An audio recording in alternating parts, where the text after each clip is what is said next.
तजरिबात की दुनिया, तजरिबात की दुनिया, तजरिबात की दुनिया, तजरिबात की दुनिया। अल्हम्दुलिल्लाह रब्बिल आलमीन वस्सलातु वस्सलामु अला खातमिन नबिय्यीन अम्मा बाद फ़अऊज़ु बिल्लाहि मिनश शैतानिर रजीम बिस्मिल्लाहिर रहमानिर रहीम अस्सलातु वस्सलामु अलैका या रसूलल्लाह व अला आलिका व अस्हाबिका या हबीबल्लाह अस्सलातु वस्सलामु अलैका या नबियल्लाह व अला आलिका व अस्हाबिका या नूरल्लाह। हमारा मौजू सफ़र है, सिलसिले का नाम है तजरिबात की दुनिया। इस वक्त सफ़र ही सफ़र है, बल्कि सफ़र के ताल्लुक से तो मैं ही अर्ज़ करूँ कि रसूल अकरम नूर मुजस्सम सल्लल्लाहु अलैहि वसल्लम ने फरमाया है कि दुनिया में यूरो जैसे मुसाफिर रहता है। ये सारा सफ़र है, हमें एक न एक दिन यहाँ से भी सफ़र करके आगे जाना है। मगर यहाँ पर बस का सफ़र भी है, ट्रेन का सफ़र है, गाड़ी का सफ़र है, जहाज़ का सफ़र है। तो हर एक को अपने अपने कहीं ना कहीं सफ़र के तजर्बात होते हैं। और चूँकि दुनिया में सफ़र अभी जारी है और जारी रहता ही है, बहुत मुश्किल है कि लोग सफ़र, भाई कोविड में बंद हुआ था सफ़र, बाकी तो सफ़र ही सफ़र है। और अब तो इतना सफ़र है कि लगता है वो पिछली वो क़ज़ाएँ भी अदा हो रही हैं सफ़र करने वालों की। ना जहाज़ों में जगह है, ना ट्रेनों में जगह है, और बड़े मतलब के एरिया भरे हुए हैं।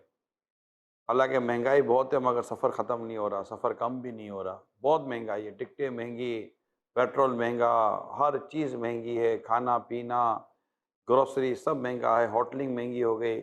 लेकिन जब दुनिया भर का जायज़ा लेते हैं तो कहीं सफ़र, ट्रैवलिंग कम होती हमें नहीं नज़र आ रही, और टूरिज़्म भी कम होता नज़र नहीं आ रहा। टूरिज़्म बल्कि कह सकता हूँ कि बढ़ गया है। तो ये टूरिज़्म इंडस्ट्री ग्रो कर रही है। जिन जिन मुल्कों की पूरी उनकी जो मईशत है वो टूरिज़्म पर है, तो उन्होंने टूरिज़्म को इतना प्रमोट किया हुआ है कि डेफिनेट दुनिया भर के लोगों को वो इनवाइट करते हैं कि हमारे यहाँ आए। बल्कि टूरिज़्म की भी क्या बात करूँ, बात तो करते हैं मदीने की। कि पिछले तकरीबन समझे कि 2-3 साल की, अगर कोविड के बाद की बात करें, आहिस्ता आहिस्ता आहिस्ता बात करें, तो कल एक वक्त था कि 2 सीज़न मशहूर थे, हज का सीज़न और रमज़ान शरीफ में उम्रे का सीज़न। ये 2 सीज़न ज़्यादा मशहूर थे कि यहाँ क्राउड, मतलब आशिकान रसूल ज़्यादा तादाद में वहाँ जाते हैं। लेकिन अब ये बात बिल्कुल वाज़ेह है, ये पूरा साल अल्हम्दुलिल्लाह आपको मक्का मुकर्रमा में, मदीना मुनव्वरा में आशिकान रसूल की भीड़ नज़र आएगी और आशिकान रसूल का आना जाना नज़र आएगा। हालाँकि वाक़ई ट्रैवलिंग, ये इसकी जो कॉस्ट है ये बढ़ चुकी है, लेकिन जाने का जज्बा भी कम नहीं हुआ, वो भी बढ़ता चला जा रहा है। तो ओवरऑल हमारा जो टॉपिक है वो सफ़र से रिलेटेड है, ट्रैवलिंग से रिलेटेड है। आपका भी दुनिया भर में सफ़र होता है, तो अपने अपनी एक्सपीरियंस को इंशाल्लाह हम शेयर करेंगे। और कि अगर किसी ने कोई ऐसा सफ़र किया और सफ़र में इनको कोई ऐसे तजर्बात हुए हैं, या वो कोई ऐसी बात बयान करना चाहते हैं कि अगर आप सफ़र करते हैं तो आपको ये चीज़ें कर लेनी चाहिए, तो इंशाअल्लाह ताला कहना, सुनना, समझना हो सकता है हमारे किसी काम आ सके। तो शहजाद आपसे शुरू करते हैं सफ़र के ताल्लुक से। आपके भी सफ़र तो हुए हैं, क्या कहते हैं सफ़र के ताल्लुक से आप? आपने जो सफ़र का ज़िक्र किया, ज़िंदगी का ज़िक्र किया, तो ज़िंदगी तो पूरी एक सफ़र का इनाम है। और एक शेर याद आ रहा है कि इस सफ़र में वो सिकंदर हो के दारा, 4 दिन है यहाँ सबका गुजारा 4 दिन।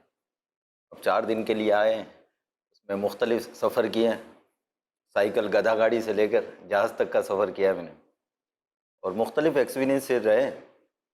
लेकिन साइकिल और गधा गाड़ी तो एज ए वो सवारी का इस्तेमाल की ना, सफ़र के लिए तो नहीं की ना। लेकिन एक जगह से दूसरी जगह मूव करें तो इसको सफ़र कहेंगे ना। चलो मान लेते, चले आप। तो बड़े एक्साइटेड सफ़र होते हैं। हाँ जैसे हाँ, अगर फर्स्ट टाइम अगर कोई जहाज़ में बैठे तो बड़ा तो एक्साइटेड वो होता है ना। इतना एक्साइटेड नहीं जितना गधा एक्साइटेड है। हाँ, गधा।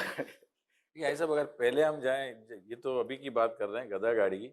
अगर पिछले दौर में जाएं तो सफ़र तो ऊँटों पे, ऊँटों और घोड़ों पर घोड़ों सफ़र हुआ ही करते थे, और वो असल में शरई सफ़र ही हुआ करते थे ये वो। थे ही सफ़र, ये इनके जो मेजर इस्तेमाल थे, ऊँट का इस्तेमाल, घोड़े का इस्तेमाल, और गधे जिसको हम खोता के भी कहते हैं, दराज गोश कहते हैं, ये है, खच्चर है। अच्छा। ये और भी जानवर थे, इनको बतौर सवारी और बाज़ जगहों पर हाथी को बतौर सवारी लिया गया है और वो भी सफ़र के तौर पे लिए गए हैं। तो ये जानवर तो सफ़र के लिए इस्तेमाल हुए हैं।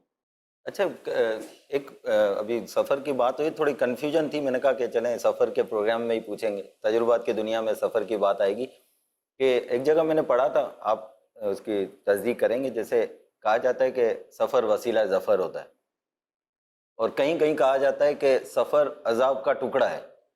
तो ये वसीला ज़फ़र किस मतलब किन हालात में कहा जाता है, और अज़ाब का टुकड़ा किन हालात में कहा गया?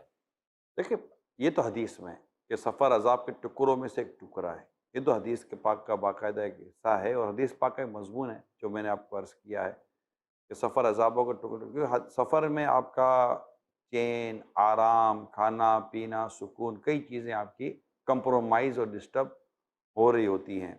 तो इस सफ़र को इस तरह बयान किया गया है। सफ़र वसीला ज़फ़र, यानी जब आप सफ़र करते हैं ना, तो आपको कुछ ना कुछ अचीवमेंट हो रही होती है, कुछ ना कुछ कामयाबी नज़र आ रही होती है, कुछ ना कुछ आप हासिल कर रहे होते हैं, सीख रहे होते हैं।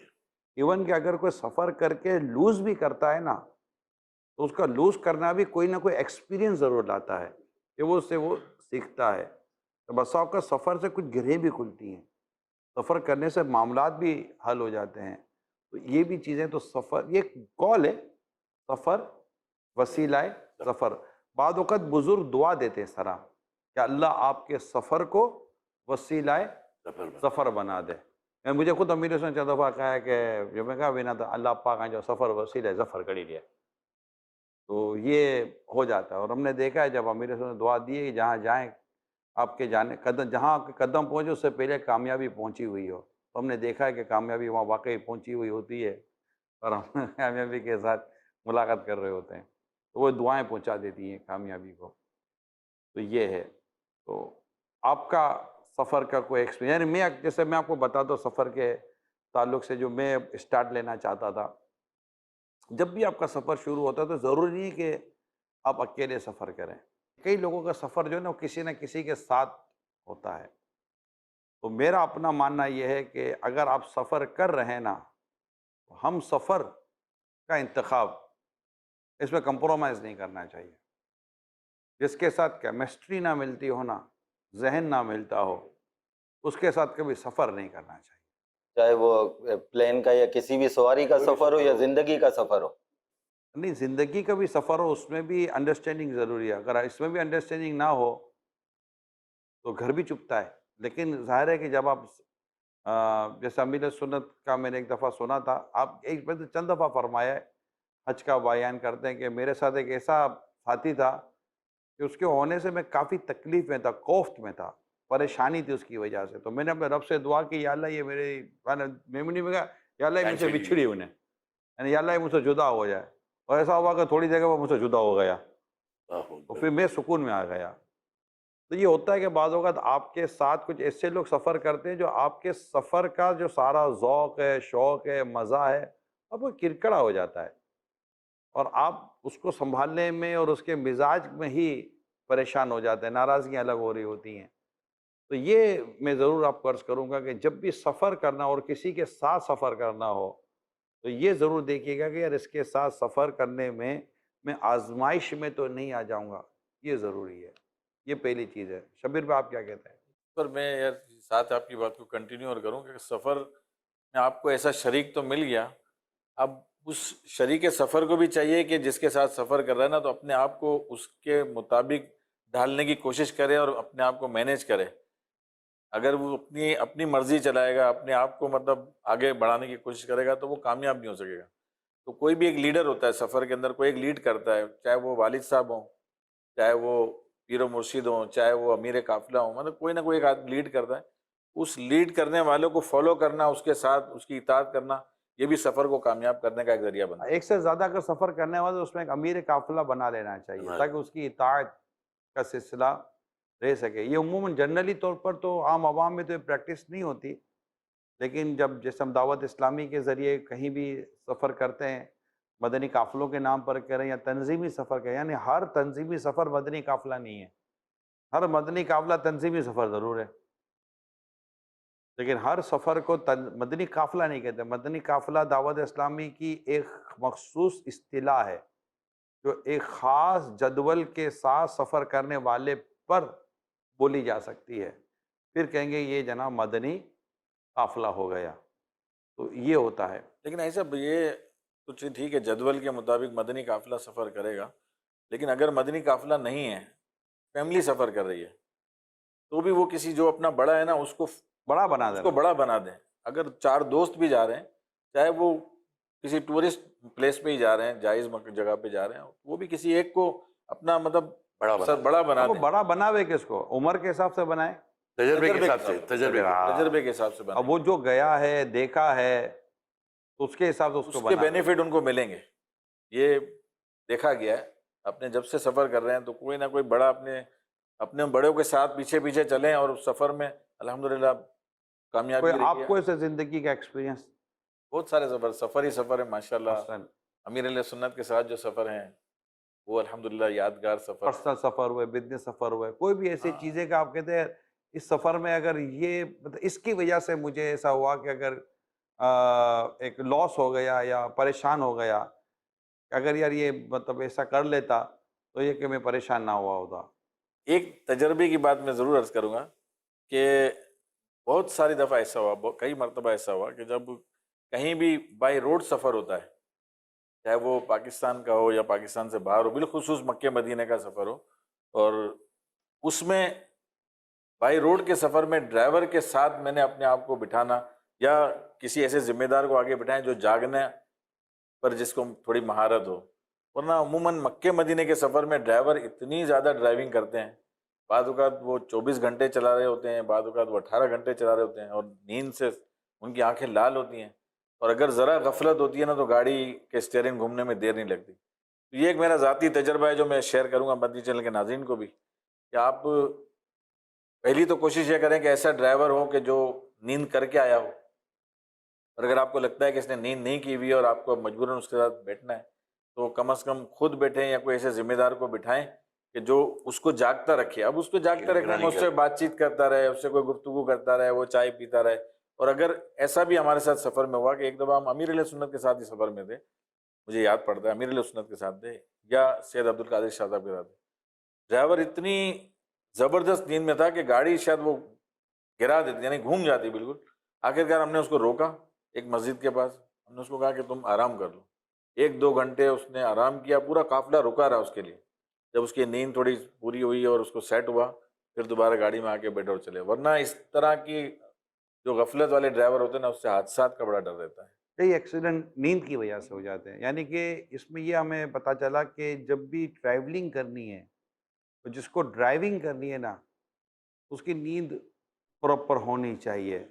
अब मतलब कि वो आदमी ड्राइवर लेकर चला है और कराची से लाहौर और लाहौर से उसने आगे का सफ़र करना है, और बोला कि मतलब कि अब वो तो गाड़ी में सो जाएगा, ड्राइवर को सोने ही नहीं दे रहा। तो फिर दोनों किसी इसी जगह जाकर सोएंगे कि फिर प्रॉपर सोएंगे ना। ये है, कई हादसा हमारे हुए, हम मेरे मुझे पता है, और वो हादसा हमारे इस्लामी भाइयों के भी हुए हैं। आम तौर पे भी कई हादसा का पता चला है, और इसकी बुनियादी वजह ड्राइवर का आंख लग जाना है। नींद का मामला जो है ना, यानी मुझे जब शूरा बनी थी और हम सिंध का दौरा कर रहे थे, और कई दिनों का हमारा ये सारा सफ़र था। हम 2-3 गाड़ी चलाने वाले थे, ड्राइविंग कर लेते थे, मगर इतने थक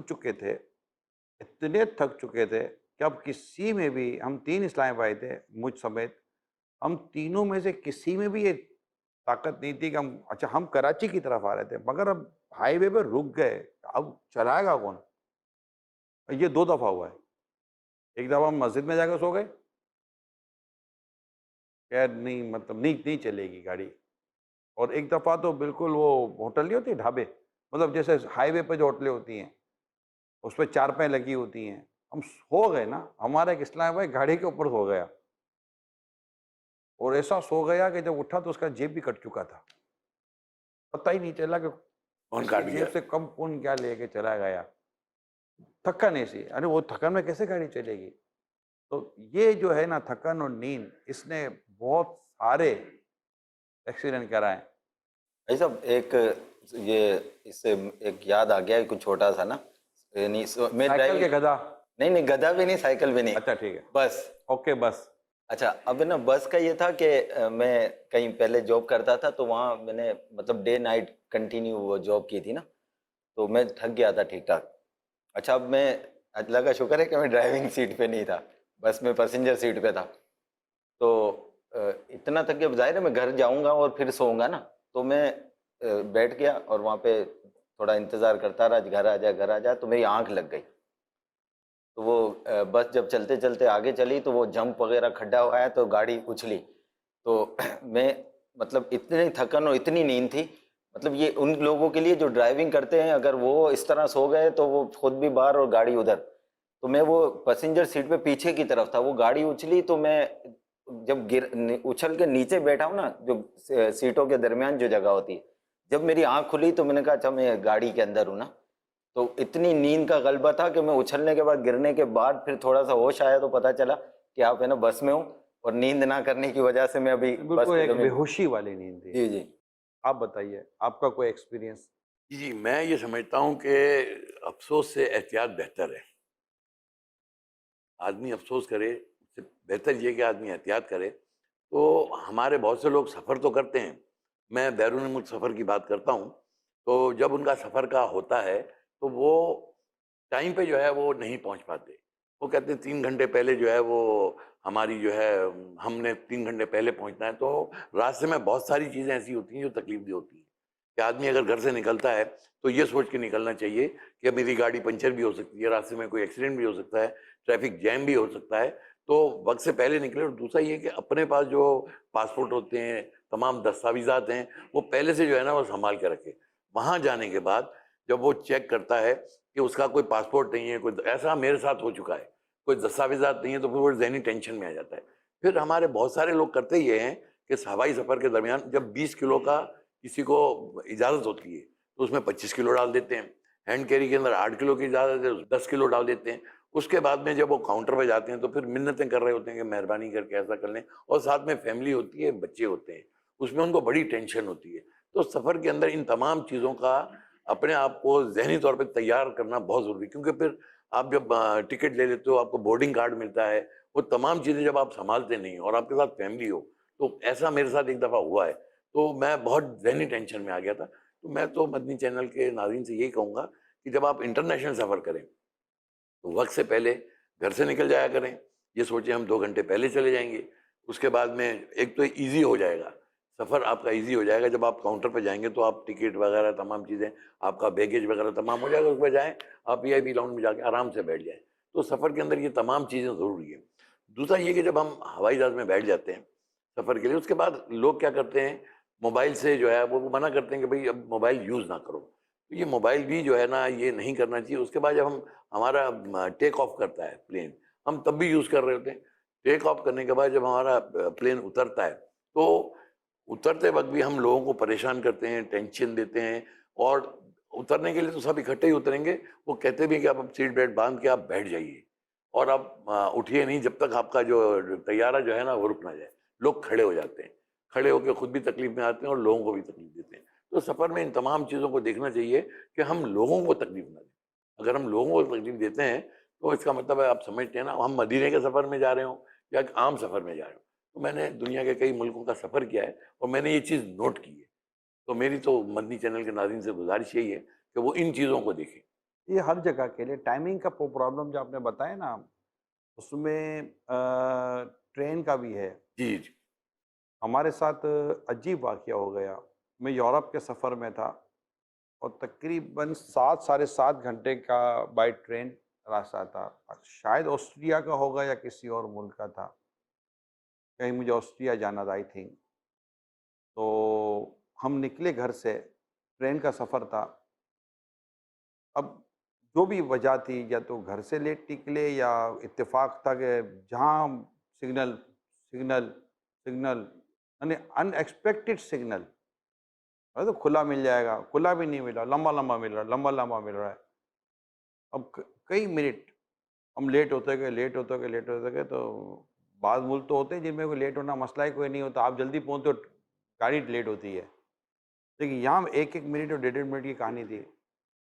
हमने बाकायदा एक इस्लामी भाई को दौड़ाया कि तकरीबन 1.5 या 2 मिनट हमें लगने, जैसे 9 बजे ट्रेन ने डिपार्चर था ट्रेन का, 9 बजे का, और शायद हमने 9:02 या 9:03 मिनट पर वहाँ पहुँचना था। यानी 9 बजे तक पार्किंग हो जानी थी और पार्किंग होकर हमने 2 से 3 मिनट लगनी थी ट्रेन तक पहुँचने में। वो हमारा जो इस्लामी भाई था वो बाकायदा ड्राइवर तक चला गया और बातों बातों में लगा लेगा तो 2-3 मिनट निकल जाएंगे। ट्रेन चली गई 9 बजे और उसने पटरी पर चलना शुरू कर दिया। नतीजा ही निकला कि तकरीबन 8 घंटे 9 घंटे या जो भी था हमने बाय रोड सफ़र किया और वह मेरा इज्तिमा था, मेरा बयान था, जो भी था। जिस तरह पहुँचे, जिस तरह हुआ, तो 4 या 5 मिनट के फ़र्क से जो मतलब कि बज़ाहिर परेशानी हुई है, हो सकता है ये परेशानी ना हो और ट्रेन के बजाय गाड़ी का सफ़र हमारे लिए हमारे हक़ में बेहतर हो। ये सब कुछ पॉसिबिलिटी थी, मगर ऐसा होता है कि आपकी 2-4 मिनट की वजह से जो है ना, बहुत ज़बरदस्त आपको नुकसान हो सकता है। आसिफ भाई, आपकी भी काफ़ी ट्रैवलिंग है, आप क्या कहते हैं? आपको क्या एक्सपीरियंस है? एक्सपीरियंस तो बहुत सारे हैं, बल मैं मदनी चैनल के नाजरीन को ये एक मैसेज ज़रूर दूंगा कि दुनिया के किसी भी सफ़र में जाएं, इंटरनेशनल, अपने आप को भूल जाएं, किसी और चीज़ को भूल जाएं, लेकिन अपने पासपोर्ट और अपने पैसों को ना भूलें। यानी चाहे आप अकेले सफ़र कर रहे हों, चाहे आप बिजनेसमैन के साथ सफ़र कर रहे हों, चाहे आप अपने बच्चों के साथ सफ़र कर रहे हो, ये जो 2 डॉक्यूमेंट्स हैं ना, पासपोर्ट की हिफाजत और पैसों की हिफाजत, अगर अल्लाह ना करे आपके पास पैसे गिर गए आपसे या आपका पासपोर्ट गुम हो गया, तो आप किसी भी सफ़र पे हो, आपको अपने मुल्क वापस आना एक बहुत बड़ा मसला हो। एम्बेसी से पासपोर्ट दोबारा बनवाना या किसी ऐसे सेक्टर पे आएंगे जहाँ किसी का कनेक्शन नहीं है, पैसे मिलने, यानी भीख पे भी आप मजबूर हो सकते हो, भीख पे भी। बाकी ऐसा सफ़र में आसिफ कुछ भाई कहाँ रखे फिर पासपोर्ट? नहीं, आप अपने आप को पासपोर्ट अपने साथ इतना हिफाजत से रखें, या अगर आपने कुछ अच्छे होटल्स लिए हुए हैं तो उनके बाकायदा सेफ होते हैं उन होटलों के अंदर। अगर आप किसी के घर पे मेहमान बन के उतरे हुए हैं तो उनके घर में जो सरबराह है उसके हाथ में आप थमा दें कि भाई ये आप रखो, ये मेरा पासपोर्ट। मतलब मैं शोल्डर बैग को ज़्यादा प्रीफर करता बेशक, हूँ, सही कह रहे हैं। ठीक, हैंड बैग नहीं, शोल्डर बैग। ब्रीफ केस नहीं, शोल्डर बैग। जो अपने साथ हर वक्त साथ। हाँ, शोल्डर बैग को मैं ज़्यादा प्रीफर करता हूँ और शोल्डर बैग कोई इतना बड़ा नहीं होता और शोल्डर बैग में आपके ज़रूरी डॉक्यूमेंट, आपके पासपोर्ट, ये आपके शोल्डर बैग में रह सकते हैं। इवन कि आप अगर टॉयलेट में भी जा रहे हैं पहन के जा तब ये शोल्डर बैग आपके साथ रहेगा। आपके साथ और भी छोटी मोटी चीज़ें हैं तो शोल्डर बैग आपके साथ रहेगा। अच्छा, डॉक्यूमेंट्स हैं, बोर्डिंग पास है, सबको पता होना चाहिए कि ये मेरे इसी में ही है। शोल्डर बैग में है। मगर इतना ज़रूर मुझे ऐसा लगता है कि एक तो ये स्टाइल होता है कि आप सारे के सारे डॉक्यूमेंट एक ही के पास रखवा दो, ये एक है। फैमिली है तो सारे। हाँ, मगर ये एक अगर मिस हो गया आदमी, कब रुक सर जाएंगे? मैं इस पे ये कहूँगा कि आप लेकर घूमने वाली प्रैक्टिस मेरे तजर्बे के हिसाब से ये गलत है। मेरा तजर्बा, मेरा ये कहता है तजर्बा कि अगर आप होटल में हैं और आपको डर है कि आपका जो ये क्लीनिंग करने वाला बंदा आएगा वो कोई शरारत कर लेगा, सेफ खोल लेगा, तो सबसे बेस्ट है कि आप अपने पासपोर्ट रिसेप्शन पे रखवाएं, पैसे रखवाएं, उसकी रिसिप्ट उनसे ले लें। ये आपका सबसे सेफ साइड है। अगर ये तो वहाँ है ना जब होटल में उतर गए। नहीं देखें ऐसा, आप एयरपोर्ट के अंदर की बात कर रहा हूँ। नहीं, एयरपोर्ट की मैं बात नहीं कर रहा हूँ, मैं तो जिस वक्त की बात कर रहा हूँ कि जब आप कराची से उड़े, चाहे आप मदीना उतरे, चाहे आप जद्दा उतरे, चाहे आप मलेशिया उतरे, थाईलैंड उतरे, अमेरिका उतरे, कनाडा उतरे, आप या तो कोई आप किसी के गेस्ट हैं या आप प्लेजर ट्रिप मारने जा रहे हैं, घूमने फिरने बच्चों के साथ जा रहे हैं, या बिजनेस ट्रिप मार रहे हैं, उन सूरत में या तो आप किसी के घर पे रहेंगे या आप किसी होटल में रहेंगे। 2 ही रास्ते हैं ना। तो उन 2 रास्तों में सबसे पहले आपकी ट्रैवलिंग के वक्त आपके पास $5,000 हैं, $10,000 हैं पर पर्सन, जो भी आपके पास है, और अपना पासपोर्ट, अपने डॉक्यूमेंट्स, वो आप लेकर मत घूमें। अमेरिका में, लंदन में, कनाडा में गन पॉइंट पे आपसे अगर आपका वो बैग ही छीन लिया गया तो फिर आप क्या करेंगे? बाहर तो, लेकिन अगर कोई आइडेंटिटी होना जरूरी है ना। नहीं सर, आइडेंटिटी आजकल, हाँ, आइडेंटिटी देखिए आजकल मोबाइल का इतना रिवाज है कि आप अपना वो जो वीजा पासपोर्ट पे होता है उसको आप फोटो पिक्चर ले लें, अपने मोबाइल के साथ सेव कर लें, अपनी पासपोर्ट की, अपनी तमाम चीजें अगर कोई आपसे पूछे, हाँ, ये आप बता दें। और मेरा ये लोकेशन पे मेरा पासपोर्ट है, अगर आपकी बात पे यकीन नहीं करेगा, पुलिस वाले आते हैं बाजों का तो होटल पे चेक कर लेते। कई जगह ऐसा हुआ है कि कई लोगों को पकड़ा गया है, उनको एतबार नहीं आता तो वो होटल का पूछ लेते हैं, होटल पे कॉल कर लेते हैं, कहते हैं हाँ भाई ये बंदा यहाँ रुका हुआ है, और उसको रिकन्फर्मेशन अच्छा हो अब जाती है। शहजाद भाई प्रोग्राम देखने वाला बोलेगा कि यार चलो जब जहाज में जाएंगे तब इनका प्रोग्राम देखेंगे, हमको तो अभी उतर के टैक्सी लेनी है, रक्शा लेना है, हमें तो इसमें जाना है, हमने तो अभी बस लेनी है और हमें तो मतलब 100-200 किलोमीटर दूर जाना है। इस ताल्लुक से क्या कहते हैं, कोई आपने भी तो सफ़र तो किए होंगे यहाँ वहाँ, बस गधे और साइकिल के अलावा भी सफ़र तो हुआ होगा ना? बस तो चलो एक दफ़ा सो गए आप, लेकिन हर दफ़ा तो आप सोते नहीं होगे, तो कुछ तो ऐसा हुआ होगा। तो ऐसे टैक्सी, गाड़ी, बस, वैगन में जो हमारे सफ़र होते हैं, और आई थिंक कि शायद ये सफ़र बहुत ज़्यादा है, जहाज़ में सफ़र करने के मुकाबले में ये सफ़र करने वाले ज़्यादा हैं। और दुनिया के कई मुल्कों में जितना ट्रेन में सफ़र है, इतना तो किसी में भी सफ़र नहीं है। अब तो ट्रेन ही इतनी फास्ट हो गई है। ऑटोमेशन पर चली गई है कि टैक्सी में भी सफ़र कम हो गया, कि वो थोड़ी महंगी पड़ती है। लेकिन जैसे कि इंडिया है, इंडिया में लोकल ट्रेन का सफ़र बहुत ज़्यादा है, बांग्लादेश में लोकल ट्रेन का सफ़र बहुत ज़्यादा है, और भी दुनिया के और बहुत सारे मुल्क हैं जिसमें ट्रेन का आप लंदन देखें, यूरोप देखें, ट्रेन में सफ़र बहुत ज़्यादा है। ट्रेन का ट्रेंड चल पड़ा है। ट्रेन अच्छा ये क्या है कि एक तो ये कि एक ये भी एक तरह से सेफ़ जर्नी है। जहाज़ के मुकाबले में ये कम सेफ़ है, लेकिन फिर भी कदरे सेफ़ है और जल्दी पहुंचा देती ये है। क्या मतलब भाई साहब, आपने ये क्या कहा? कौन से मुल्क की बात कर रहे हैं?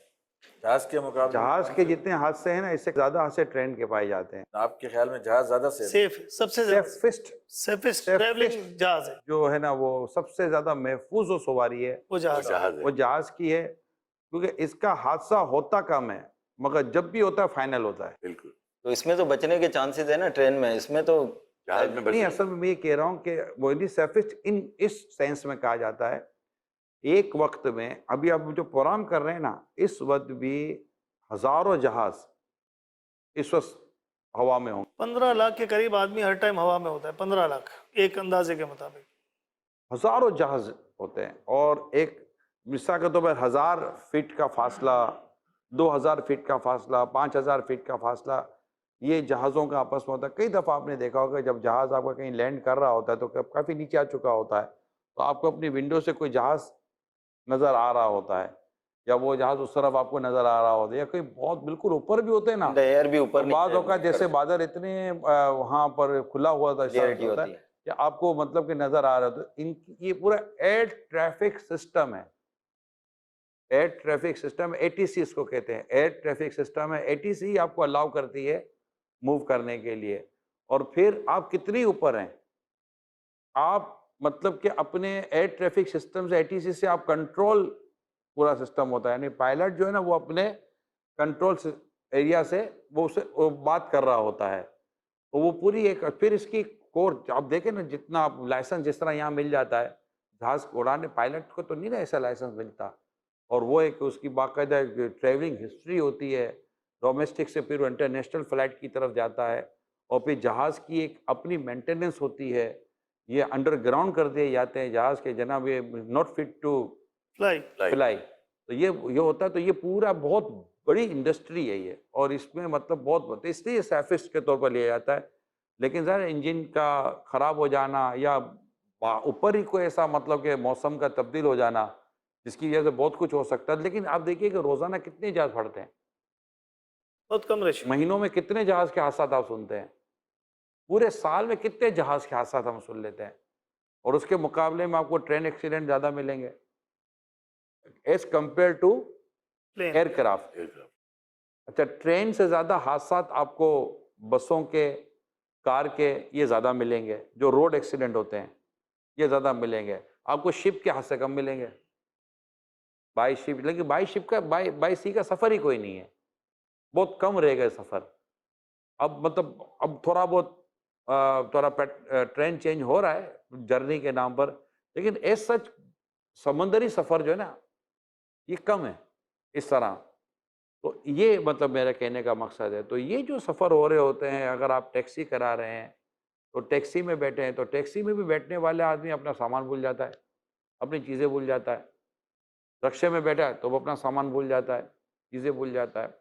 तो ऐसी सूरत में मैं ये सोच रहा था कि हम कुछ ऐसी डिस्कशन करें कि जिसको टैक्सी करानी है, जिसको रक्षा कराना है, या किसी ने बस लेनी है, तो क्या आप ऐसी बस लेते कि जो जल्दी पहुंचा दे? कहाँ पहुंचा दे ये बात की बात है, लेकिन पहुंचाए जल्दी। तो इसके बारे में मैं चाह रहा था कि कुछ अपनी एक्सपीरियंस अगर आपको हो तो शेयर करें। आपका भी रोज़ाना आना जाना, तो अपनी गाड़ी में आदमी सफ़र करता है, ज़रूरी तो नहीं कि कोई रेंट पर जाएगा। आपकी अपनी कार है, अपनी मोटरसाइकिल है, जर्नी तो जर्नी है ना। जी जी। आपने खुद ही कहा कि एक जगह दूसरी जगह जाता आता है। हाँ, सफर चाहे किस में भी जाए। अब जो हाँ, मैं अब कुछ बोला? अच्छा, नहीं वो आप ही बोले। 2 मरतबा बोला ना, मैंने कहा तीसरी बार भी बोल। आप बोल लो, कोई हर्ज नहीं है तीसरी दफ़ा में। हमारी तो समझ। मेरे को हैट्रिक होना जरूरी थोड़ी है। हाँ, मैं मोटरसाइकिल चलाता हूँ, तो बड़ी सेफ चलाता हूँ, सीधी सीधी चलाता हूँ, माशाल्लाह। कटपट नहीं मारता। नहीं, आप सीधे चलाते मगर सड़क सीधी नहीं चलाने नहीं देते। चलाने जी, देती। ये भी है। लेकिन है ना, अपने माशरे में मतलब अगर सफ़र के लिहाज से देखें, मोटरसाइकिल अगर लोगों को अवेयरनेस देनी हो तो है ना, मैंने तो कई वो सीन देखे हैं, वो बुरखा आ जाना चेन में, ठीक ये है ना। फंस जाता है। आप सीधे जा रहे हैं, दूसरा वो व्हीलिंग मारते हुए आया, वो उसका बेचारा सीधा जा रहा था, उसके ऊपर आ गया, अब वो भी गया, ये भी गया। अब मतलब है ना, मकसद क्या है आपका?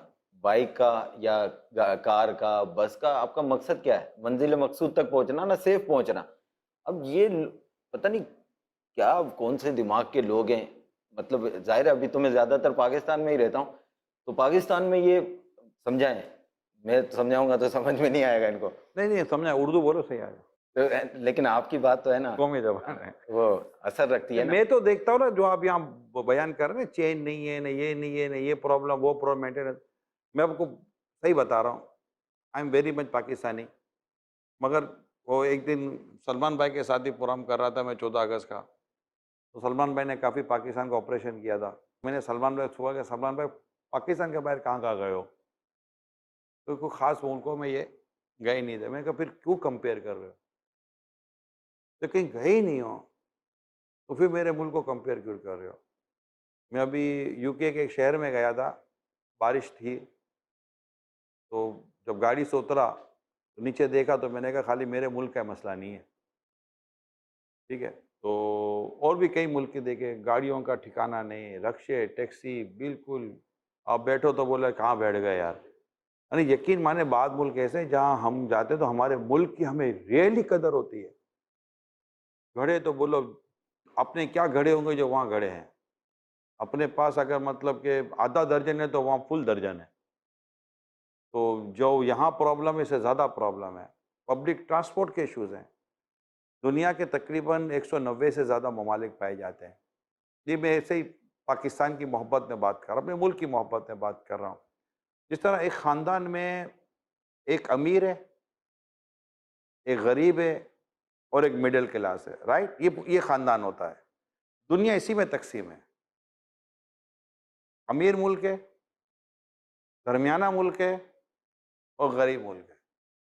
अब मेरे मुल्क वाला जब भी अपने मुल्क को कंपेयर करता है ना, अमीर मुल्क से कर रहा होता है। चलो अमीर किसी वजह से, तो खानदान में भी तो अमीर किसी वजह से अमीर बना ना भैया।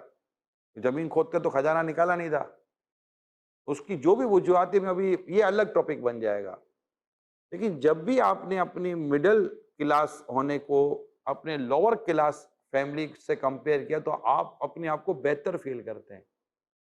पाकिस्तान, मैं नहीं कहता कि तो बिल्कुल गरीब भी नहीं है, एक मिडिल में आ जाएगा। और अब मिडिल से चलो पीछे ले लें, ये ले लें, तो आप देखेंगे तो बहुत सारी चीज़ों में देखिए, एक कंपैरिजन ना करें भाई, फला कंपैरिजन, फला एक ना करें। ओवरऑल बात करें तो आपको आपके मुल्क के अंदर बहुत सारी चीज़ें ऐसी मिलेंगी जो कई मुल्कों में नहीं है, नामो निशान नहीं है। हम तो देख कर आए ना, अफ्रीका में इतना घुमाऊं, आप कहाँ का अफ्रीका नहीं गए। आपको लगता है यार अफ्रीका में जंगल में आ गए। बहुत बेहतर है। जब हम पाकिस्तान लैंड करते तो लगता है कि कोई मतलब कि कोई जी हाँ, शहर में जन्नत में आ गए। हम तो रौनक वाले मुल्क में आ गए यार। अब यहाँ से किसी और मुझे अमीर मुल्क में लैंड करोगे तो आप बोलोगे यार। तो ये तकसीम है। तो अपने मुल्क को खुशहाल करना ये बेहतर है। लेकिन आप चेन की बात कर रहे थे, मोटरसाइकिल में चेन हाँ, खबर नहीं था। देखिए, एक क्या अब फंस आप गया, चादर फंस गई, क्या फंस गया? हाँ, मतलब लेडीज की चादरें वगैरह फंस जाती हैं, ठीक है ना। अब सफर में इन चीजों का ख्याल रखना ये चाहिए। तो हम जैसे को सफर में ख्याल रखना है ना। जी जी। अब मैंने तो कई दफा कहा इस्लामी बहनों को, आज भी कह देता हूँ, मोटरसाइकिल में चेन कवर नहीं, आप मना कर दो मैं नहीं बैठूंगी। नहीं बैठूंगी। इस पर रक्षे का बोझ डाल दो, आप मना कर दो मैं नहीं बैठूंगी। मैं अपनी इस्लामी बहनों को बिल्कुल कह रहा हूँ, आप मना कर दो मैं नहीं, आप चेन कवर लगाएं फिर मैं बैठूंगी। एक बच्चा आगे एक गोद में, और उसमें अगर वो एक्सीडेंट होते हैं, भाई साहब देखा है ना वो बच्चों को जिस तरह जख्मी होना, इतना मतलब क्या ये मेरी देखने इस्लामी वाला। बहन है, देखो ये नहीं लगा रहा, इसको लगाना नहीं है, क्योंकि इसको पता ही नहीं है कि एक्सीडेंट के बाद, हादसे के बाद जितना खर्चा होगा ना, इससे ये पूरी मोटरसाइकिल खरीद लेगा ये, मगर ये चेन कवर नहीं लगा रहा है। तो मेरी इस्लामी बहनें अगर इस मामले में सीरियस हो जाए ना बैठे, मैं नहीं बैठूंगी। दुपट्टा फंसता है, चादर फंसती है, बुर्का फंसता है, फंदा लग जाता है, गिर जाती है। अच्छा, आप इस्लामी भाई जब चादरें ओढ़ते हैं ना सर्दी में, वो भी फंस जाती है। तो ये एक बहुत बड़ा और बोलेगा कि है ना 50-100 रुपए में यहाँ से मैं तेरे को सदर लेके जाऊंगा, वापस लेकर आऊंगा, अभी रक्षा कराऊंगा 500 रुपए लगाएंगे, महंगाई का दौर है। तो फिर वो बेचारे कहीं कोई मजबूर भी होते हैं, लड़ाई हालात की भी। बात नहीं है, लेकिन शहजाद भाई जो हादसा हो रहा है ना, ये तो serious जिंदगी है। का मसला है। एक अर्ज है मेरी मदनी चैनल के जो नाजरीन हमें देख रहे हैं, उनसे गुजारिश है कि जो ये मोटरसाइकिल चलाते हैं, एहतियात इनको ये करनी चाहिए कि सबसे पहले तो हेलमेट का जो है ना वो इस्तेमाल करना चाहिए, क्योंकि अगर वो हेलमेट का इस्तेमाल नहीं करते हैं या फिर गिरते हैं तो सबसे पहले चोट जो है ना वो सर पे लगती है, जिसकी वजह से आदमी की मौत जो है ना वाकई हो जाती है। दूसरी बात ये कि वो हम एक दूसरे को देख के सिग्नल जो तोड़ के जाते हैं, अगर कोई उससे कहे कि भाई ये क्या कर रहे हो, तो कहता है वो भी तो कर रहा है। तो हमें ये तमाम चीज़ें जो है ना वो नहीं करनी चाहिए। तो ये एहतियात बहुत ज़रूरी है, और ट्रैफिक कानून की जो है ना वो पाबंदी करनी चाहिए। इससे बेहतर ये होगा कि हमारा माशरा जो है ना वो सुधर जाएगा, सिग्नल और तो नहीं तोड़ना चाहिए। हाँ, हमारा माशरा सुधर जाएगा, हमें पता चलेगा कि कानून क्या है। और ये हेलमेट वाले मामला है, हेलमेट जो है वो हमारी सेफ्टी के लिए गवर्नमेंट ने कानून बनाया है। वो तो आप खवातीन का बता रहे हैं कि वो चेन में जो है वो दुपट्टा फंस गया या बुर्का फंस गया या हाँ, चादर फंस हेलमेट गई। के बगैर तो नहीं मोटरसाइकिल चलानी हाँ, चाहिए। तो दुरुस्त हेलमेट कह के रहे हैं। बगैर जो है ना वो मोटरसाइकिल हम तो चलाना- यहाँ तक कहते हैं भाई मामा शरीफ आप थैली में डालें और हेलमेट पहने। हमारे इस्लामी भाई जो है ना वो तकरीबन कानून की जो है ना वो पासदारी करते हैं। अमीर सुन्नत ने काफी इस मामले में जी, हमारी तरबियत की है, बस सिग्नल ना तोड़ें। जी जी। और वो मैं कई इस्लामी भाइयों को देखता हूँ कि वो जो है ना वो ट्रैफिक कानून की पाबंदी करते हैं, और तमाम अगर कोई पुलिस वाला रोकता भी है तो उसके डॉक्यूमेंट्स पूरे होते हैं, उसको किसी किस्म की कोई परेशानी नहीं होती। तो मैं ये समझता हूँ कि मदनी चैनल के जो हमें देख रहे हैं, उन्हें ये चाहिए कि वो इस बात का अपने बच्चों को कहें। छोटे बच्चों को मोटरसाइकिल दे देते हैं, छोटे बच्चे जो है वो गली कुचों के अंदर बूम बूम बूम बूम करके मोटरसाइकिल चला रहे हैं, वन व्हीलिंग कर रहे हैं। तो अब उनके वालिदैन को चाहिए कि वो अपने बच्चों पर नजर रखें। कार वालों को क्या एहतियात करनी चाहिए जो अपनी गाड़ियां लेकर जाते हैं आगे पीछे? सर मैं तो कार वाले हो गए, ट्रक वाले हो गए या मोटरसाइकिल वाले हो गए, हेलमेट तो अपनी जगह ज़रूरी है। अगर आप वैसे एक तरबूज को यूं ज़मीन पे फेंकें तो तरबूज फटेगा, अगर उसी तरबूज को आप हेलमेट के अंदर डाल के उसी हेलमेट को उल्टा फेंके तो तरबूज बच जाता है। ये आप ट्राई कर लीजिएगा। तो ये हमारा तरबूज है, इसी को तो बचाना है, इसी को बचाना है ना। और मैं हेलमेट के साथ एक तमाम लोगों से ये गुजारिश करूंगा, खुदा के वास्ते 100 रुपये का खर्चा कर लो, अपनी ज़िंदगी बचा लो। और वो 100 रुपये का खर्चा ये सब क्या है पता है? एक मोटरसाइकिल का पीछे का बल्ब और एक आपकी हेडलाइट का बल्ब। जरूर करो। ये लोग लगाते नहीं हैं। मैं तो कोशिश करता हूँ कि ड्राइवर ही चलाए। बाज़ औक़ात एक हैवला गुजर जाता है आपके बराबर से, आपको पता ही नहीं चल रहा कि आया कौन था। अंधेरी गली, काला शलवार कमीज, ना आगे की लाइट ना पीछे की लाइट, मोटरसाइकिल पे घूम करके निकल रहा है वो। अब नहीं समझ आती। अच्छा, फिर अगर वो आगे भी जा रहा है और कोई गाड़ी वाला मस्त होके चला रहा है, या एक कर्व आ जाता है और कर्व में गाड़ी को बाज़ औक़ात तेज गाड़ी, बलोच पुल की बात कर रहा हूँ, शारे फैसल का कर्व ऐसे हैं कि आप जब कर्व करते हो ना तो आगे फौरन इमीडिएट क्या चीज़ आती है आपको नहीं पता। बगैर पीछे की लाइट और बगैर आगे की लाइट के मोटरसाइकिल वाले चलते हैं और वो हिट हो जाते हैं। अब बताएं आप, हेलमेट तो शायद हो सकता है 2-3 हज़ार रुपए का होगा, 4 हज़ार का होगा, बल्ब तो 100 रुपए का मिल जाएगा। बल्ब तो लगाने। आप कार वाले हैं, मोटरसाइकिल नहीं सर, मैं देखें, मैं कार वाला हूँ ना, तो कई बचे मुझसे। अब क्या कहना चाह रहे हैं? नहीं आसिफ भाई, असल में कार वाले हैं ना, तो वो जाहिर है कार मोटरसाइकिल वाले को थोड़ा सा है ना वो कर रहे हैं। देखें मैं आपको बताऊं, मैं मोटरसाइकिल चलाता हूँ, अब है ना कार वालों का भी तो सुने ना जरा सा। मैं आपको डायरेक्ट नहीं कह रहा, लेकिन अपने कार वालों का कहा कि मोटरसाइकिल वाले डायरेक्ट आपको थोड़ी बोल रहा है। जी जी, लेकिन मैं अच्छा दिल पे ले लिया। मैं बल्ब की बात कर रहा हूँ सर। एक आपने शेर सुना होगा, सॉरी टू से, कि ना वो आपने शेर सुना होगा कि परवाज़ है दोनों की इसी एक फिजा में, करगिस का जहां और है शाही का जहां और अगर इसको इस तरह कहें कि सफर है दोनों का इसी एक सड़क पर, ठीक है ना, कार वाले की का सफर लाइन और है, कार वाले लाइन और सफर और मोटरसाइकिल वाले का सफर और। तो अब है ना ऐसा भी होता है कि मोटरसाइकिल अगर बारिश का मौसम ले लें या नॉर्मल कहीं पानी पानी खड़ा हुआ है, अब है ना मोटरसाइकिल वाला नॉर्मल जा रहा होता है, कार वाला तो फिर कार वाला होता है ना, तो उसने जब अपने स्पीड या नॉर्मल जैसे हल्का भी करेगा कितना करेगा, और वो जो है ना उसको मुझे भी निलाया है ना, यहाँ से कार वाला गया और सारा पानी इधर, ठीक है ना। आपका सफर तो बिल्कुल सेफ है क्योंकि आप तो बिल्कुल पैक है ना, एसी के मजे ले रहे हैं और शीशे वगैरह। एक बेचारा वो जो हेलमेट बना यानी नए कपड़े पहन के जा रहा है पुनः, अगर उसको बिल्कुल नहला दिया आपने बारिश से, गटर का पानी से नहलाया या पाक पानी से नहलाया वो बात का मसला है। अब वो अगर फैजान मदीना आ रहा है, अब उसके ऊपर गटर का पानी उड़ा दिया कार वाले ने, तो वो मतलब आपने अपना सफर तो बहुत अच्छा कर लिया। मैं आपकी बात सेफ जर्नी वहां से घर से ऐसा भी बोल दिया, दूसरे की जर्नी के जो मैं आपको छोटा सा जवाब दूं, ये बात इस बात से रिलेवेंट नहीं है। वो इसलिए है कि देखें, मैं इस वक्त जो बात हमारी हो रही थी कि सफ़र के दौरान वो कौन सी चीज़ें हैं जिनसे इंसानी जान बच सके। ये जो आपने बात की ना, ये अखलाकियात पे बात है।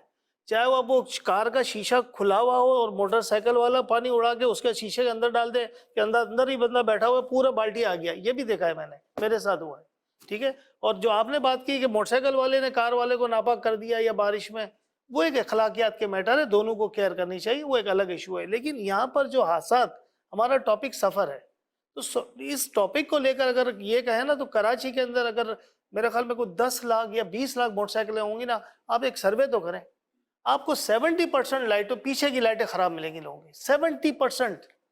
और वो बेचारे, मैं कहता हूँ आप जैसा भी ड्राइवर जो मोहतात, और रही बात गाड़ी वाला, नहीं भाई, मैं भी आपकी तरह, जो आपने शुरू में वो गधे और घोड़े की और मिसालें दी ना, हम भी जोड़िया बाजार से हमारे भी सफ़र का आगाज़ हुआ है, और ये सारी चीज़ें बाकायदा चलाई भी हैं, मोटरसाइकिल भी चलाई है, साइकिलें भी चलाई हैं, गाड़ी भी चलाई है।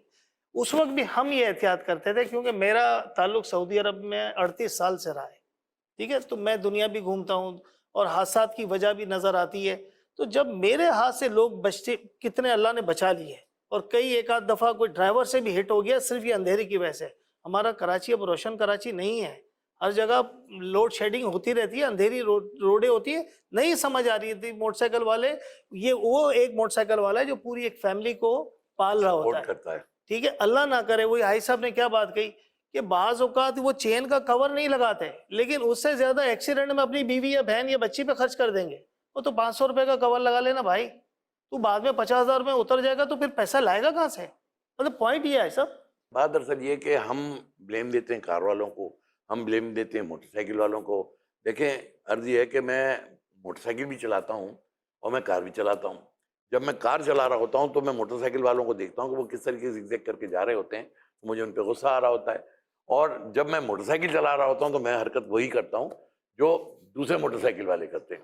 तो इसके लिए जो है वो हमें अपनी सबसे पहले इस्लाह करनी चाहिए कि हम क्या कर रहे हैं, हम क्यों ब्लेम दे रहे हैं। अच्छा, फिर अगर किसी मोटरसाइकिल वाले के साथ कोई हादसा किसी कार वाले ने कर दिया, तो वो उसे जानता या ना जानता हो, कार वाले की शामत आ गई, वो कार वाले को नहीं छोड़ेंगे कि तू इसके पैसे दे या उसे कूटेंगे, भाग भी जाता है कार वाला नहीं कभी एक्सीडेंट करके। भैया मोटरसाइकिल वाले को भी तो तंग क्यों कर दो, हमारे तो एक मोटरसाइकिल वाला भी था। मैं भी मोटरसाइकिल चलाता हूँ हाजी साहब, मैंने क्या अर्ज की कि मैं भी मोटरसाइकिल चलाता हूँ, मैं कार भी चलाता हूँ। अब अगर ये तो है ना कि तुम अभी बैठो मोटरसाइकिल बैठो तो तुम्हें पता चले कि मोटरसाइकिल कैसे मोटरसाइकिल, अब यही इस तरह के जज्बात आए थे, हम चलाते हैं कार में बैठे हो, शीशे चढ़ाकर, एसी चलाकर। लेकिन मैं तो दोनों तजर्बे हासिल करता हूँ। अब्दुल्ला भाई, मैं वो फर्स्ट ईयर सेकेंड ईयर की बात कर रहा हूँ, स्टैटिक्स हम पढ़ते थे, उस वक्त हमारे सर ने हमको एक स्टोरी सुनाई थी, मोटिवेशन थी कि आप आगे बढ़ने का कैसे सोच सकते हैं। तो उन्होंने एक मुल्क की एग्जांपल दी कि एक शख्स सड़क पर धूप में जा रहा है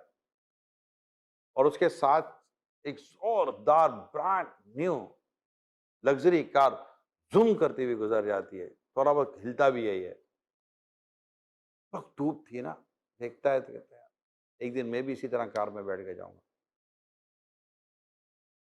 फिर उन्होंने एक और एग्जांपल दी कि वही कार आगे जाकर एक और शख्स को इसी तरह जूम करके निकलती है, तो आदमी देखता है मेरी तरह धूप में चले तो पता चले धूप में चलना क्या होता है।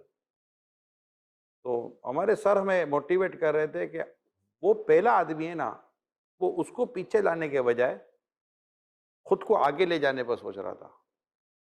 तो जो दूसरा आदमी है ना, वो कहता तू भी मेरे पास आ जा, उधर क्या है।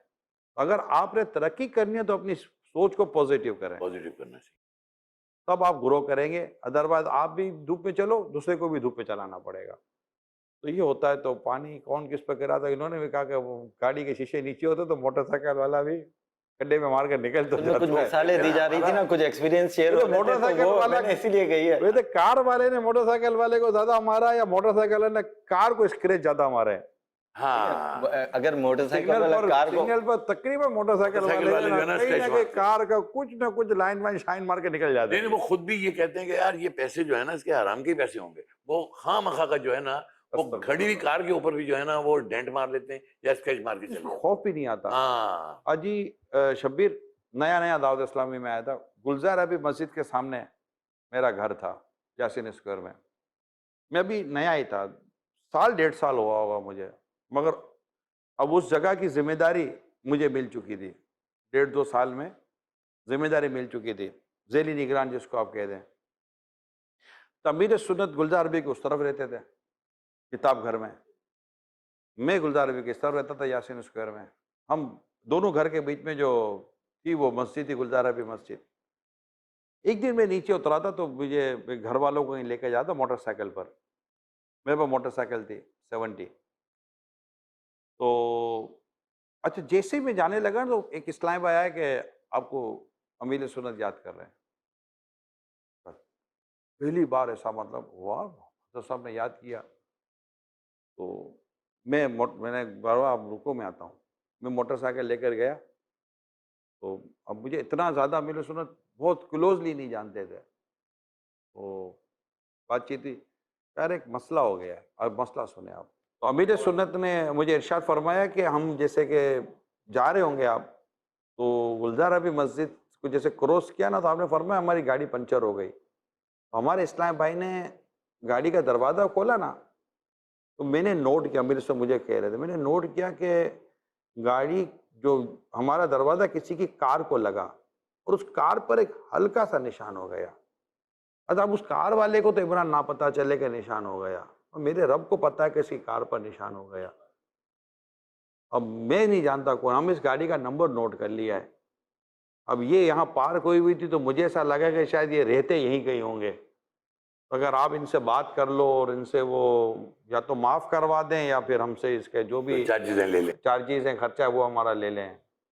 अब मैं देख ही रहा हूँ नवो नवो हुए, नया नया था, देख ही रहा हूँ कि ये भी होना है, तो ये भी होना चाहिए। तो खैर वो सारा प्रोसीजर फिर हो गया।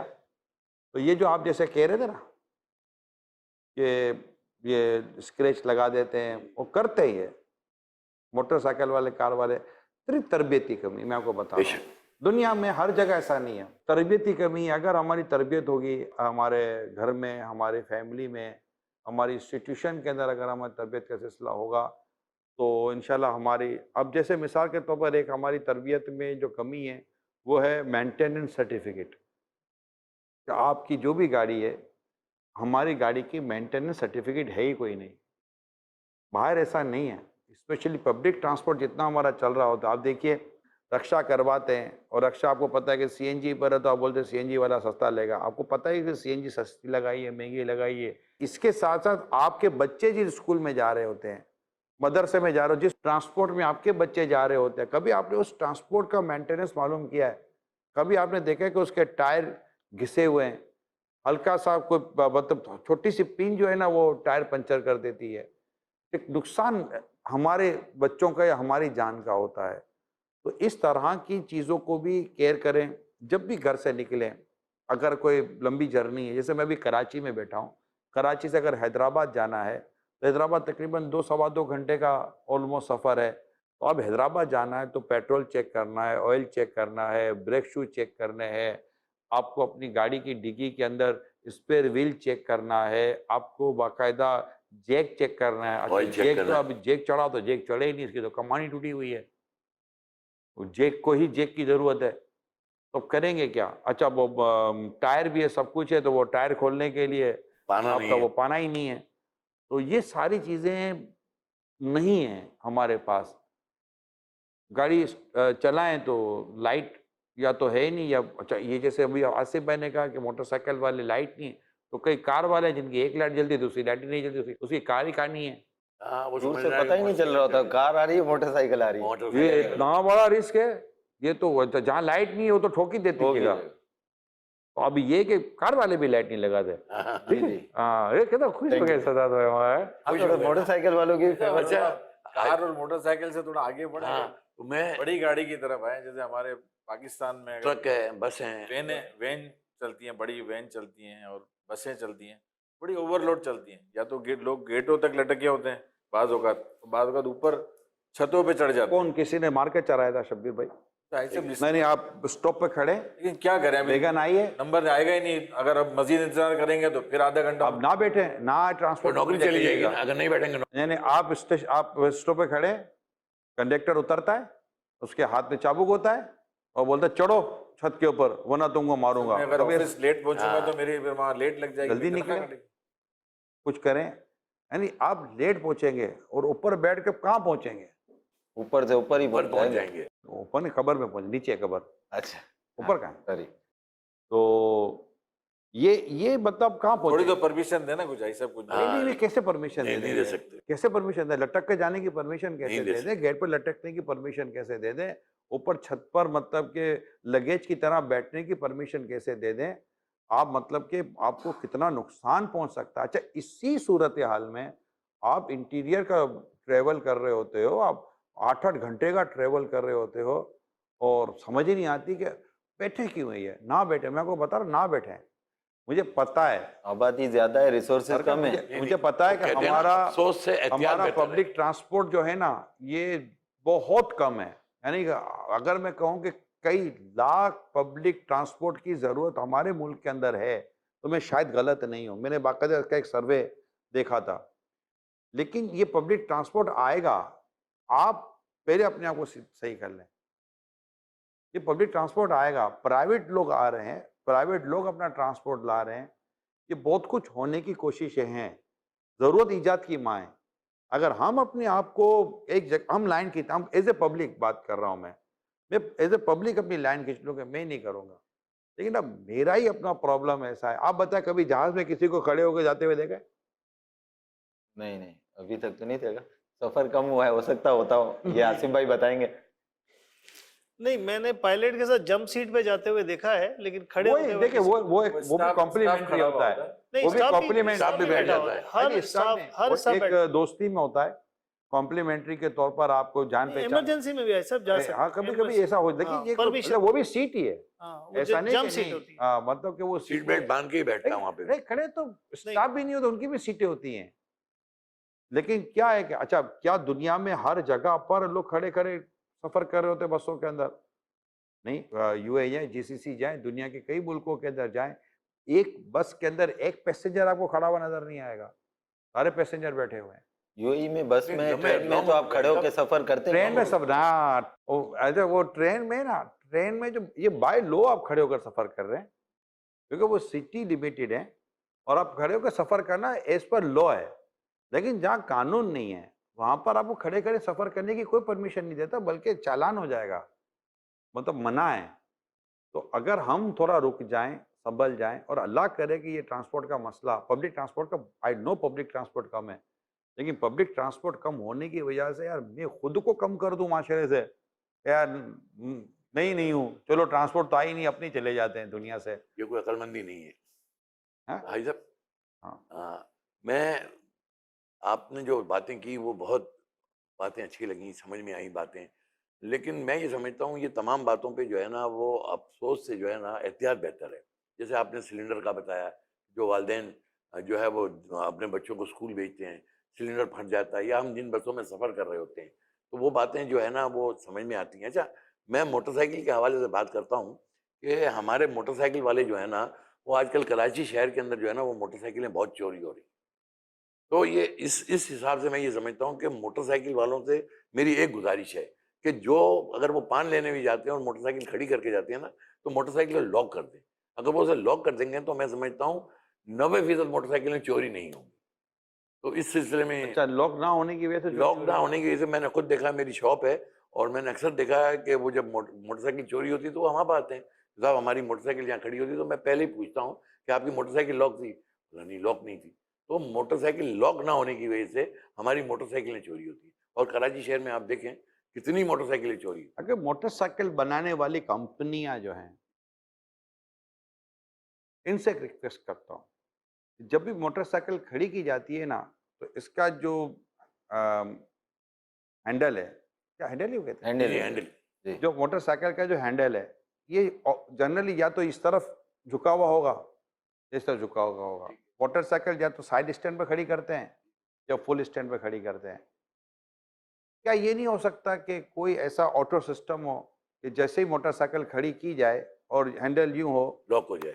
हाँ, जबकि साइड स्टैंड हो और या तो फुल स्टैंड पर हो, वरना तो वो गाड़ी मोटरसाइकिल चलती हुई घुमाएगा तब भी लॉक हो जाएगा। ठीक है। लेकिन कोई टेक्नोलॉजी को ऐसी यूज हो जाए कि ये हो। अच्छा, इसी तरह जब तक साइड स्टैंड नीचे है मोटरसाइकिल का, तब तो मोटरसाइकिल स्टार्ट ना हो, क्योंकि कई जगह पर सफर में देखता है कि इसकी साइड स्टैंड जिसका नीचे हो, तो उसको तो कहने में भी डर लगता है कि हाँ भाई, स्टैंड ऊंचा कर लो। अच्छा ये यूं करो।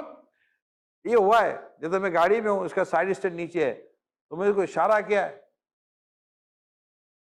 और तो उसको ऐसा लगता है कि मेरे को सलाम दुआ कर रहा है। सलाम दुआ कर रहा है, और अगर जान पहचान निकल आती है तो भी ज्यादा परेशानी हो जाती है। तो यूं कर रहा होता। अच्छा, अब उसको समझाने में करेगा क्या, जिसको बोले तो वो जी नीचे देखेगा, खुद ऐसे ही गिर नीचे जाएगा। देखेगा ना, आवाज लगानी पड़ती है, ओ भाई आप कुछ और ही हो जाएगा वो। तो या तो ये साइड स्टैंड, क्योंकि फुल स्टैंड पर तो नहीं होगा ना, साइड स्टैंड वाला प्रॉब्लम होता है।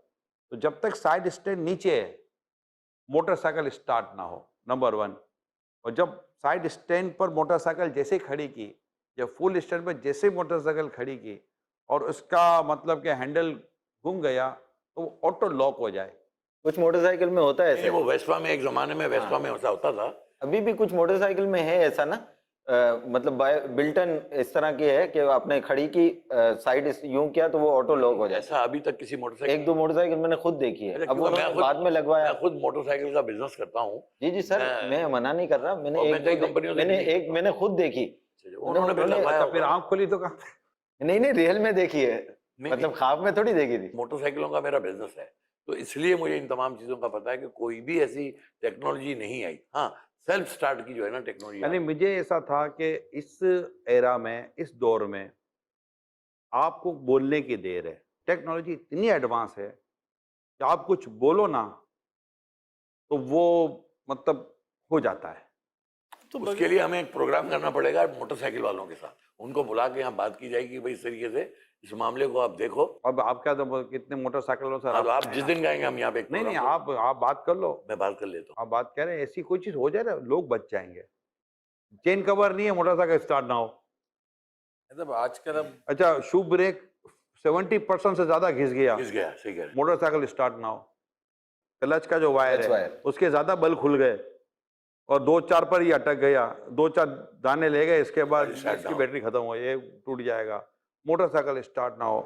यानी ऐसा इलेक्ट्रॉनिक सिस्टम स्टेब्लिश हो जाए मोटरसाइकिल। मोटरसाइकिल दुनिया में करोड़ों की तादाद में, बहुत है। बहुत मोटरसाइकिल भी और ये खाली यहाँ नहीं है, जहां उधर जैसे थाईलैंड, मोटरसाइकिल ही मोटरसाइकिल, ये बिल्कुल सही। मोटर कार में बैठो तो 2.5 घंटे में पहुंचोगे।